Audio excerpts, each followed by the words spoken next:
আসসালামু আলাইকুম। কাছে দূরে যে যেখান থেকে ভিডিওটি দেখতেছেন, আশা রাখি আল্লাহর অসীম রহমতে সবাই ভালো আছেন।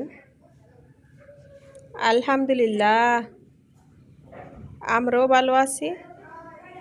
এই তো নতুন দিনে নতুন আরও একটা ভিডিও নিয়ে হাজির হয়ে গেলাম আপনাদের মাঝে। আজকের ভিডিওটা ছাদ থেকে শুরু করেছি। এই যে কিছু দুন্দুল ধরছে, তো এগুলা পায়রা নিতে আসলাম। আর এই যে মাশাল্লাহ ড্রাগন ফলগুলা কিছু লাল হয়েছে, কিছু বের হইতেছে, কিছু ফুল আছে, মানে এভাবেই ফলগুলো আছে। তো ওটুকু আপনাদের সাথে শেয়ার করলাম। আর ড্রাগন ফলের নাকি এই যে মাথার এই বোটটা পালাইয়া দিলে নাকি ফলটা বেশি বড় হয়। তো সবাই খালি বলে, কিন্তু আমি পালাই না। তো ভাবছি আজকে পালাই, দেখি এই ফলটা বড় হয় কিনা। ফলটা যদি বড় হয় আপনাদের সাথে শেয়ার করব যে সত্যি কিনা। তা আগে আমি দেখি। তো আমি সবগুলা না দুইটা তিনটার পালাইছি, আর হলো সবগুলার পালাই নাই। সবাই খালি বলে, আমাদের বাসায় যারা আছেন সবাই বলে ইউটিউবে নাকি দেখায়।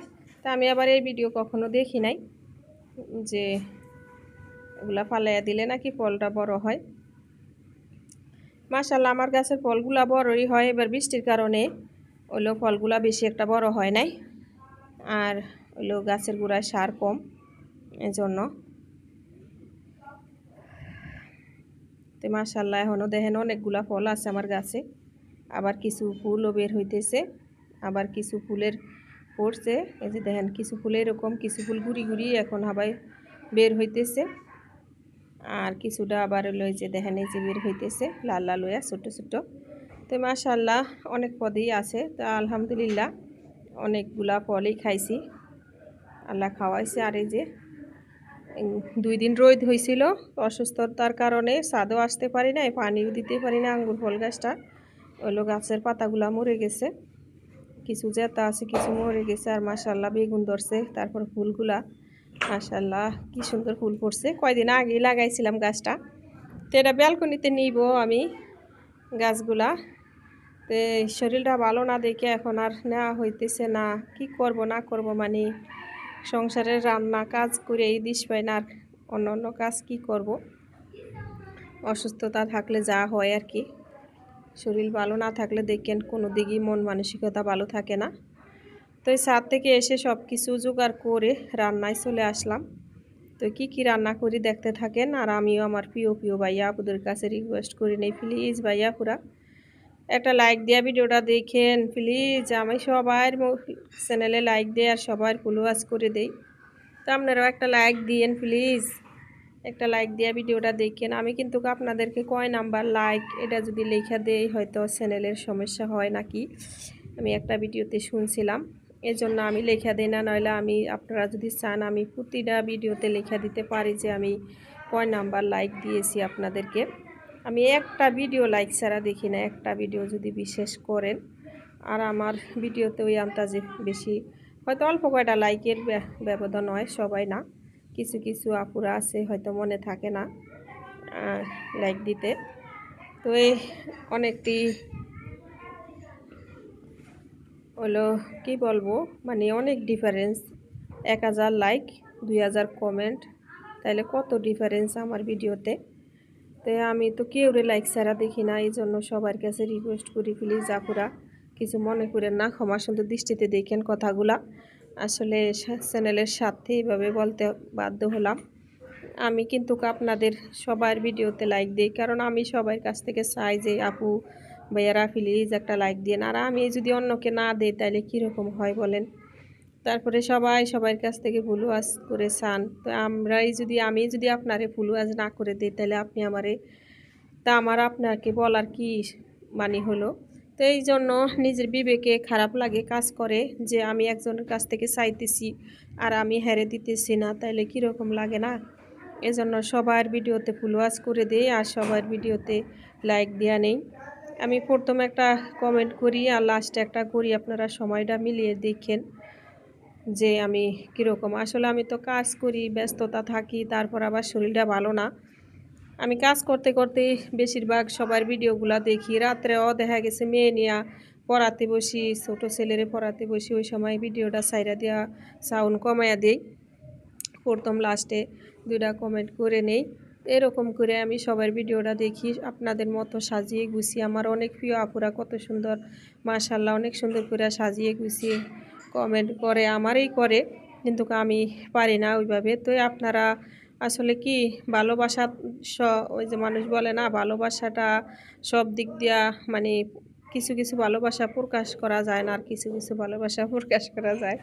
তা আমি আপনাদেরকে ভালোবাসি ঠিকই, কিন্তু আসলে লেখা প্রকাশ করতে পারি না, এটা হলো দুঃখের বিষয়। আর আমি আজকে কি কি রান্না করি এটাই বলা হয়নি। আমি গরুর মাংস রান্না করতেছি, একটুখানি পেঁপে ছিল ওটা দিয়ে দিছি, আর আলু দিয়া, বেশি করে আলু দিয়ে গরুর মাংস। আর হলো গাছ থেকে দুন্দুল নিয়ে আসলাম, যে ওটা দিয়ে জাটকা ইলিশ দিয়ে রান্না করতেছি। আসলে কথায় কথা অনেক কথাই বলে ফেলি, প্লিজ ক্ষমা সুন্দর দৃষ্টি দেখেন, মাইন্ড করেন না প্লিজ আপুরা। একটা লাইক দিন দয়া করে। আর কি কমু কর কিছুই নাই। আর ইউটিউব টেনে দেখতেছি অনেক আপুরা বিদায় নিয়ে যাইতেছে। আমার একটা আপু আসছিল, প্রিয় আপু। সবাই আমার অনেক অনেক প্রিয়, সবাই আমার প্রিয়, সবাই আমার ভালোবাসার মানুষ। আর সবাই আমি আমার মন থেকে ভালোবাসি। তো ওই আপুটা দেখি ভিডিও দিতেছে না অনেক দিন ধরে। তো ওনার চ্যানেলে গিয়েছিলাম, যে দেখি একবারে প্রায় 1 মাসের বেশি উনি ভিডিও দিতেছে না। টাঙ্গাইলের এক আপু। তো কী হয়েছে জানি না ওনার। তো ওনার সুস্থতা কামনা করি, আল্লাহর কাছে দোয়া করি, উনি যদি অসুস্থ থাকে বা কোনো সমস্যা থাকে, আল্লাহ যেন ওনাকে সব দিক থেকে রক্ষা করে। আসলে আল্লাহ পাক রব্বুল আলামিন হইল রক্ষাকর্তা, রক্ষা করার মালিক, সব দিক থেকে রক্ষা করার মালিক। তো সবাই সবার জন্য দোয়া করবেন। আসলে আমাদের আসল সম্পদ হইল মানুষের দোয়া, মানুষের ভালোবাসা। এগুলাই পৃথিবীতে হইল খাঁটি জিনিস, আর সবই ভেজাল। আমি মনে করি যে আমরা খাই, এগুলা সবই ব্যর্থা। কিন্তু আমি আপনাকে দোয়া করছি, আপনি আমাকে দোয়া করছেন, কিছু সুন্দর করে কথা বলছি, এটাই থেকে যায়। কিন্তু টাকা পয়সা অর্থ সম্পদ সবই পৃথিবীতে থাকে, এটি সব এগুলাই লগে যায়। তো এই রান্নাটা মানে মাংসটা ভালোভাবে কষিয়েতে আমি প্রেসারে দিয়ে দিছিলাম। তো একটু ঝোল ঝোল রাখিয়াই আজকে মাংসটা রান্না করব। তো প্রেসারে দিলে কিন্তু দেখবেন পানি কম করে দিতে হয়। তো আমার পানিটা আজকে বেশি পড়ে গেছে ঝোলটা। তো আমি আবার কড়াইতে দিয়ে একটু টানে আনিব। গরুর মাংসে হোক আর যেই মাংসই হোক, বেশি পাতলা ঝোলও একবারে ভালো লাগে না। সবার কাছে হয়তো কীরকম লাগে জানি না, আমি কিন্তু একবারে বেশি ঝোলালা তরকারি পছন্দ করি না। আমার ঘরে আবার আমার বড় ছেলে একবারে ঝোল ডাইলের মতো খায়, ওর বাবাও, ওরা বেশি ঝোল খায়, এই জন্য আর কি একটু ঝোল রাখতে হয় তরকারিতে। আর এই যে রান্না শেষে আমি আবার এই চুলার ফি দিয়ে একটু ভালোভাবে কষার ভালোভাবে একটু ঝোলটা টানে আনিছিলাম।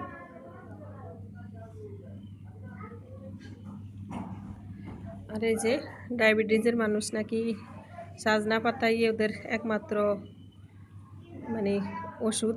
আরও বিভিন্ন ধরনের ওষুধ আছে। তো আমি এই সাজনা পাতাটা খাওয়ার পরে সত্যি আমার ডায়াবেটিস অনেকটা হলো আপ ডাউন করছে। মানে অনেক ভালো লাগছিল এই পাতাটা খাওয়ার পরে শরীরটা। এটা এই সাজনা পাতা ডায়াবেটিস জ্বালা মানুষের জন্য অনেক উপকার। এটা বিভিন্ন ধরনের খাওয়া যায়, চা করে খাওয়া যায়, তারপরে পাউডার বানায়া পানির সাথে শরবতের মতো করে খাওয়া যায়, তারপরে ভাজি ভর্তা, যে যেভাবে মন চায় ওইভাবেই খাওয়া যায়। কিন্তু আমার বেশি ভাজাটাই পছন্দ হয়, এজন্য আমি এই যে পাতাটা বেজে নিতেছি। তো আমার বাড়ির পুরান বাড়ির পিছনে একটা গাছ লাগাইছিলাম, ওই গাছের তেনেই পাতাটা ছিঁড়ে আনছিলাম। সাজনা পাতা অ্যাভেলেবেলই পাওয়া যায় আমাদের এলাকায়, কারণ সবার বাড়িতেই কম বেশ সাজনা গাছ আছে, এই জন্য অ্যাভেলেবেল পাওয়া যায়। তো এই মন চাইলে যে মন চাই ওই সময় খাওয়া যায়। তো আজকে আর করি নেই, কালকেই করছিলাম, কালকের ভিডিওতে, এটা কালকের ভিডিও আজকে ছাড়তেছি। আরে দুন্দুলের তরকারি বেশি ঝোল দেওয়া লাগে না, পানি একলাই উঠে যায়। তো আলু দেওয়াতে একটু ঝোল দিছিলাম। আর এই যে পাতাটা একবারে মুড়ির মতো মানে শব্দ হয়, চাউল ভাজার মতো মচমচ করে। সবাই ভালো থাকেন, সুস্থ থাকেন সবার।